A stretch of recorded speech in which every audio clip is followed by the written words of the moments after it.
Hello नमस्कार दोस्तों, 30 minute GS में आपका एक बार फिर से बहुत बहुत स्वागत है। आज बात करेंगे टाइगर रिजर्व के बारे में, यानी कि किस जोन में। ज़्यादा इसमें डिटेल में नहीं जाएंगे, जितना आपका एग्जाम प्रोस्पेक्टिव से ज़रूरी है उतना ही कवर करेंगे। तो सबसे पहले ये वीडियो नंबर 1 है टाइगर रिजर्व का। इसमें जो संख्या है टाइगर रिजर्व की यानी कि 54, वो कहाँ कहाँ स्थित है मैप वाला, वो वीडियो अलग आएगा। और इसमें से कुछ पार्ट रह जाएगा 5-7 मिनट का, वो इसके नेक्स्ट वीडियो में आएगा। कुल मिला के 3 वीडियो और आपके टाइगर रिजर्व के सारे क्वेश्चन, सारे डाउट्स खत्म हो जाएंगे। तो चलिए शुरू करते हैं टाइगर रिजर्व जोन। पहला क्वेश्चन यही बन जाता है कि कितने टाइगर रिजर्व जोन है भारत में। तो भारत में टाइगर रिजर्व जोन की संख्या है 5। कौन सी? शिवालिक एवं गैंगेटिक मैदान, यानी कि शिवालिक और गंगा के मैदान। नंबर 2 है सेंट्रल इंडिया, एशिया नहीं, सेंट्रल इंडिया एंड ईस्टर्न घाट। इसके अलावा ईस्टर्न के साथ साथ वेस्टर्न घाट। फिर नॉर्थ ईस्ट यानी मतलब नॉर्थ ईस्ट हिल्स यानी उत्तर पूर्व और ब्रह्मपुत्र के मैदान। इसके अलावा सुंदरवन तो काफ़ी फेमस है, आप जानते ही होंगे किसके लिए है Sundarban famous? Royal Bengal tiger के लिए। तो कितने जोन में बांटा गया है? 5 जोन में बांटा गया है टाइगर रिजर्व्स को। टाइगर का नाम पैंथेरा टिग्रिस, आपने कई बार पढ़ा होगा, पैंथेरा टिग्रिस और पैंथेरा टिग्रिस और कुछ करके सुंडाका करके नाम होगा। तो क्यों है? क्योंकि टाइगर में मुख्य रूप से 2 ब्रीड पाई जाती हैं। एक कॉन्टिनेंटल टाइगर होता है, एक सुंडा टाइगर। सुंडा अगर तो आपने नाम सुना होगा, वही वाला। और ये बिग कैट्स कहे जाते हैं, यानी कि बिल्ली की प्रजाति से संबंधित होते हैं। इसमें अब बात कर लेते हैं, एक टर्म आएगी बार बार, टाइगर डेंसिटी। यानी कि डेंसिटी को, टाइगर की डेंसिटी को कैसे मापते हैं?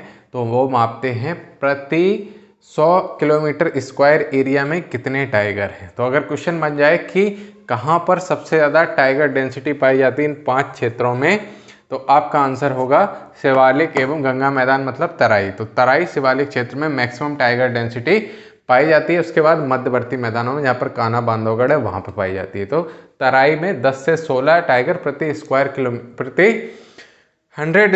स्क्वायर किलोमीटर पाए जाते हैं। इससे भी ज़्यादा इंपॉर्टेंट क्वेश्चन है top 5 states of tiger population, यानी कि वो स्टेट जहाँ पर सबसे ज़्यादा टाइगर की पॉपुलेशन पाई जाती है। इससे पहले बता दूं आपको, इंडिया में सबसे ज़्यादा, दुनिया के सबसे ज़्यादा टाइगर, वो आंकड़ा का मतलब अगर पुराने आंकड़े और नए आंकड़े से कंपेयर मत करो, आप ये मान के चलिए कि 70% से ऊपर टाइगर की पॉपुलेशन कहाँ पाई जाती है? इंडिया में ही पाई जाती है। ठीक है, कई जगह पे 90 भी लिखा है, इसलिए आप इतना मान के चलो कि 70% से ज़्यादा टाइगर की पॉपुलेशन इंडिया में ही पाई जाती है। अब इंडिया में कहाँ पर सबसे ज़्यादा टाइगर्स पाए जाते हैं? तो वो पाए जाते हैं सबसे ज़्यादा मध्य प्रदेश में, फिर कर्नाटक में, फिर उत्तराखंड में, फिर महाराष्ट्र में, फिर तमिलनाडु में। मध्य प्रदेश में 526 टाइगर्स हैं, कर्नाटक में 524 हैं, उत्तराखंड में 442, इनका ऑर्डर आता है 3 या 5 का, महाराष्ट्र में 312 और तमिलनाडु में 264। तो इसके याद करने की ट्रिक है, मैं कहाँ नाटक करूँ उत्तर दो माता। मैं यानी कि मध्य प्रदेश, कहाँ नाटक यानी कि कर्नाटक करूँ, ठीक है, मैं कहाँ नाटक करूँ से याद रखना कर्नाटक। तो मध्य प्रदेश, कर्नाटक, उत्तर दो यानी कि उत्तराखंड, माता यानी कि महाराष्ट्र और मतलब तमिलनाडु। ठीक है, मैं कहाँ नाटक करूँ उत्तर दो माता, आप याद रख लेना। इसका मतलब हुआ एम से यानी मैं से मध्य प्रदेश, कहाँ नाटक करूँ तो कर्नाटक हो गया, उत्तर दो यानी उत्तराखंड हो गया, माता यानी कि महाराष्ट्र और तमिलनाडु। ठीक है, ये है टॉप 5 टाइगर रिजर्व। संख्या शुरू के याद कर लो, मध्य प्रदेश में 526, कर्नाटक में 524, उत्तराखंड में 442, महाराष्ट्र 312 और तमिलनाडु में 264 टाइगर पाए गए। बस ये क्रम आपको याद रख लेना है और कोई दिक्कत है नहीं। इसके अलावा एक क्वेश्चन पूछा जाता है smallest tiger reserve in India. आप कहेंगे टाइगर रिजर्व तो बता ही नहीं, तो उसका वीडियो हम पूरा एक साथ टाइगर रिजर्व के 54 एक वीडियो अभी बनाएंगे, उसमें आपको मिल जाएगा। तो smallest tiger reserve in India है बोर टाइगर रिजर्व, जो कि स्थित है एमएच मतलब महाराष्ट्र में, और इसका एरिया है 138 किलोमीटर स्क्वायर।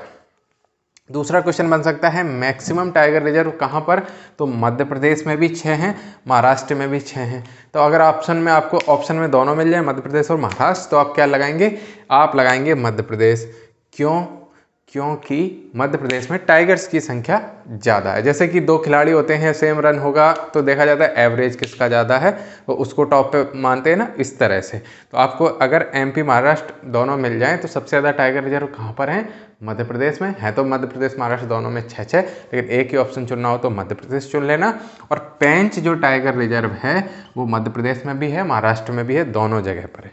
ठीक है, इसके बाद लार्जेस्ट टाइगर रिजर्व, सबसे बड़ा टाइगर रिजर्व 3728 किलोमीटर स्क्वायर में है। कौन सा, नागार्जुन सागर श्रीशैलम टाइगर रिजर्व। और ये कहाँ पर स्थित है, ये पूछा जाता है, शायद इस बार पूछा भी जाए।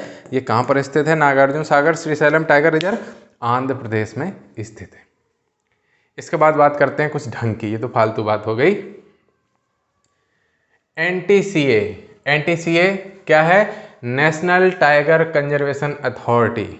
यही है जो टाइगर रिजर्व को डिक्लेयर करती है। हाँ, लेकिन एक चीज़ याद रखना, टाइगर रिजर्व को डिक्लेयर करना और टाइगर रिजर्व को नामित करना दो अलग अलग चीज़ें हैं। राज्य सरकारें किसी विशेष क्षेत्र को टाइगर रिजर्व नामित करती हैं, ठीक है। उसके बाद एनटीसीए बताती है कि उपरोक्त क्षेत्र को टाइगर रिजर्व का दर्जा दिया जा सकता है या नहीं दिया जा सकता। किसे बताती है, पर्यावरण व वन मंत्रालय को बताती है। और अगर एनटीसीए कह देती है कि उपरोक्त क्षेत्र टाइगर रिजर्व कहलाने लायक है तो उसको टाइगर रिजर्व घोषित कर दिया जाता है।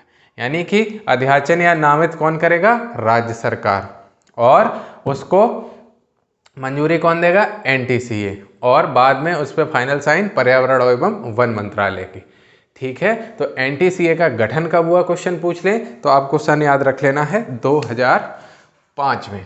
2005 में गठन हुआ है एनटीसीए का। इसका फुल फॉर्म भी पूछ लेते हैं तो नेशनल टाइगर कंजर्वेशन अथॉरिटी। ये क्वेश्चन ये भी पूछते हैं कि एनटीसीए को शक्ति कहाँ से मिलती है, तो वाइल्ड लाइफ प्रोटेक्शन एक्ट 1972, वन्य जीव संरक्षण अधिनियम 1972 के कौन से आर्टिकल 38L के उपधारा यानी कि सब आर्टिकल 1 के तहत इसका गठन हुआ है और यहीं से इसको शक्ति मिलती है। शक्ति मतलब कार्य करने की शक्ति। और ये किसके अधीन काम करता है, पर्यावरण और वन मंत्रालय के अधीन काम करता है। ठीक है, इसके सदस्य कितने हैं, सदस्य संख्या, इसका वर्णन है वाइल्ड लाइफ प्रोटेक्शन एक्ट 1972 के 38L के सब आर्टिकल 2 में। सब आर्टिकल 1 में क्या है, एनटीसीए का गठन है, और 2 में क्या है वर्णित, किसमें कितने सदस्य होंगे, कौन कौन सदस्य होंगे। जो चेयरपर्सन होगा, चेयरमैन होगा एनटीसीए का, वो होगा केंद्रीय वन एवं पर्यावरण मंत्री, जो वर्तमान में कौन से हैं, भूपेंद्र यादव।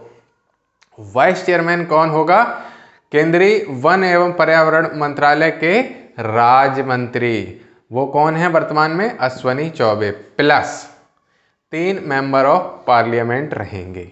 यानी कि एक चेयरमैन हो गया, एक वाइस चेयरमैन में हो गया राज्य मंत्री केंद्रीय वन एवं पर्यावरण मंत्रालय के दिन, प्लस 3 मेंबर ऑफ पार्लियामेंट, यानी कि 3 1 4 1 5 हो गए।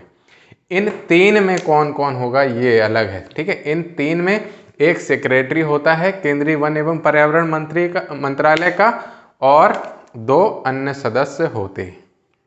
इन्हीं 3 की बात कर रहे हैं, ये अलग नहीं है, ये इन 3 में से 1 + 2 है। ठीक है, तो टाइगर रिजर्व घोषित कौन करेगा, एनटीसीए। टाइगर रिजर्व में कौन से 2 एरिया मुख्य रूप से, अंदर वाला कोर एरिया, बाहर वाला buffer area. Core buffer area में अंतर क्या है, कोर एरिया में जंतुओं से जिस भी हो, जैसे टाइगर रिजर्व है तो टाइगर के संरक्षण से संबंधित काम करेंगे, मानवीय हस्तक्षेप बहुत कम होगा, केवल और केवल वही मतलब वैज्ञानिक या शोध की वजह से ही मनुष्य वहाँ पर जा सकता है। बफर जोन क्या होता है, वो मिश्रित क्षेत्र होता है, जो टाइगर रिजर्व का भी एरिया है कुछ, और वहाँ पे कुछ मानवीय गतिविधियाँ भी की जा सकती हैं, जैसे चारागाह, पर्यटन आदि भी किया जा सकता है। कोर एरिया में ये सब कुछ संभव नहीं है, बफर एरिया में ही ये सब संभव हो पाता है।